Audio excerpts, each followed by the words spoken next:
ജ്യോതികുമാർ ചാമക്കാല, ഇപ്പൊ നമ്മള് ഈ വേറൊരു പെൺകുട്ടിയുടെ അവരുടെ അനുഭവങ്ങളുടെ തുറന്നു പറച്ചിൽ കണ്ടു. ഇങ്ങനെ ഒരുപാട് പേർ വരുന്നേക്കാം. ഇപ്പോൾ 2019 കിട്ടിയ റിപ്പോർട്ടാണ്.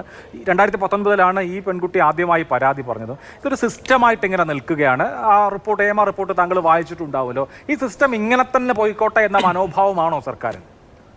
നോക്കൂ, ഞാൻ ഇപ്പോൾ ആ പെൺകുട്ടി അത്തരത്തിലൊരു വെളിപ്പെടുത്തൽ നടത്തിയിരിക്കുന്നു. നേരത്തെ തന്നെ വെളിപ്പെടുത്തിയതാണെന്ന് താങ്കൾ പറയുന്നു. ഞാനപ്പോൾ എനിക്ക് പെട്ടെന്ന് എൻ്റെ മനസ്സിലൂടെ പോയത് ശ്രീ സിദ്ദിഖ് ഇന്നലെ നടത്തിയിട്ടുള്ള പത്രസമ്മേളനമാണ്. അദ്ദേഹം ഇന്നലെ നടത്തിയിട്ടുള്ള പത്രസമ്മേളനത്തിൽ അദ്ദേഹം ആവർത്തിച്ച് പറയുകയും എന്നാൽ പിന്നീട് അതേ സംഘടനയുടെ വൈസ് പ്രസിഡന്റ് ശ്രീ ജഗദീഷ് തിരുത്തുകയും ചെയ്തിട്ടുള്ളത് ഇതൊരു ഒറ്റപ്പെട്ട സംഭവമായിരുന്നു ആണ് ഈ റിപ്പോർട്ടിലുള്ളത്, ഏതെങ്കിലും ഒറ്റപ്പെട്ട സംഭവമാകാം എന്നാണ് ശ്രീ സിദ്ദിഖ് പറഞ്ഞ് സ്ഥാപിക്കാൻ ശ്രമിച്ചത്, അല്ലേ? ആ ഒറ്റപ്പെട്ട സംഭവമാണ് എന്ന് പറയുകയും എന്നാൽ അങ്ങനെയല്ല, ഇത് ഒറ്റപ്പെട്ട സംഭവമായി കണ്ട് മാറ്റിവെക്കേണ്ടതല്ല പിന്നെ ഹേമ കമ്മിറ്റി റിപ്പോർട്ടിലുള്ള കാര്യങ്ങൾ എന്ന് ശ്രീ ജഗദീഷ് തിരുത്തുകയും ചെയ്തു.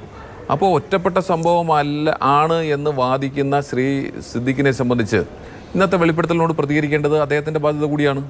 സ്വാഭാവികമായും സംസ്ഥാനത്തെ ഇപ്പോൾ ശ്രീ ജയചന്ദ്രൻ പറഞ്ഞനുസരിച്ചാണെങ്കിൽ ഇനി പിന്നെ ഇപ്പോൾ നമ്മളോട് പ്രതികരിച്ച പെൺകുട്ടി സഹോദരി അവർ പിന്നെ പോലീസ് സ്റ്റേഷനിൽ പോയി പരാതി എഴുതി കൊടുത്ത് പിന്നീട് അത് FIR ഇട്ട് പിന്നീട് അതിൻ്റെ സ്റ്റേറ്റ്മെൻ്റ് എടുത്ത് തുടർ നടപടികളുമായി പോകേണ്ടതാണ്.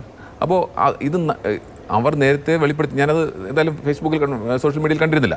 അങ്ങനെ വെളിപ്പെടുത്തിയിട്ടുള്ളതാണെങ്കിൽ അവർക്ക് നേരത്തെ നീതി ലഭിച്ചിരുന്നതെങ്കിൽ ഇപ്പോൾ അവർ വീണ്ടും ഈ വെളിപ്പെടുത്തലുമായി വരേണ്ടി വരില്ലായിരുന്നല്ലോ. അപ്പോൾ ഇതുമായി ബന്ധപ്പെട്ട അല്ലെങ്കിൽ ഈ മേഖലയിൽ ഉണ്ടായിട്ടുള്ള പരാതികളെ സംബന്ധിച്ച് പലപ്പോഴും പല ഫോറങ്ങളിലും അത് പലരും അറിയിച്ചിട്ടുണ്ടാകാം. അതിലൊന്നും നടപടി ഉണ്ടാകാത്തത് കൊണ്ട് കൂടിയാണ് ഇപ്പോൾ ഇത്തരത്തിലൊരു കമ്മിറ്റി വന്നപ്പോൾ ആ കമ്മിറ്റിയുടെ മുമ്പിലേക്ക് ഇവർ ഇങ്ങനെ ചിലരെങ്കിലും പലരും ഇപ്പോഴും മൗനം പാലിക്കുന്നവരുണ്ടാകാം, നേരിട്ട് പോയി ഇത്തരത്തിൽ അവരുടെ ദുരനുഭവം പറഞ്ഞിട്ടുള്ളത്. ആ ദുരനുഭവം പറയുകയും അതിൽ തെളിവുകൾ കൂടി അവർ ഹാജരാക്കുകയും ചെയ്തതിന് ശേഷം, ഞാൻ വീണ്ടും ആവർത്തിക്കും, തെളിവുകൾ കൂടി ഹാജരാക്കിയെന്ന് കമ്മിറ്റി റിപ്പോർട്ടിൽ തന്നെ പറഞ്ഞിട്ടുണ്ട്. അങ്ങനെ തെളിവുകൾ കൂടി ഹാജരാക്കിയതിന് ശേഷവും ഇപ്പോൾ സർക്കാരിൻ്റെ വാദഗതി എന്താണ്? നിങ്ങൾ പരാതിയുമായി പോലീസ് സ്റ്റേഷനിൽ സമീപിക്കൂ, അത് അപ്പോൾ പരാതിക്കാർ രംഗത്ത് വരൂ, പോലീസ് സ്റ്റേഷനിൽ കൊടുക്കൂ, എവിടെ വെച്ചാണ് എന്താണെന്ന് സംബന്ധിച്ച് നിങ്ങൾ വീണ്ടും വിവരം കൊടുക്കൂ. അപ്പോൾ സർക്കാർ നിയോഗിച്ച ഒരു കമ്മിറ്റിയുടെ മുമ്പിൽ രഹസ്യമായി, ഇപ്പോൾ നമ്മളെന്താ പറയുന്നത്, അതിജീവിതയുടെ അല്ലെങ്കിൽ ഇത്തരത്തിൽ ദുരനുഭവം നേരിട്ടവരുടെ ഐഡൻറ്റിറ്റി വെളിപ്പെടുത്തരുതെന്നാണ്.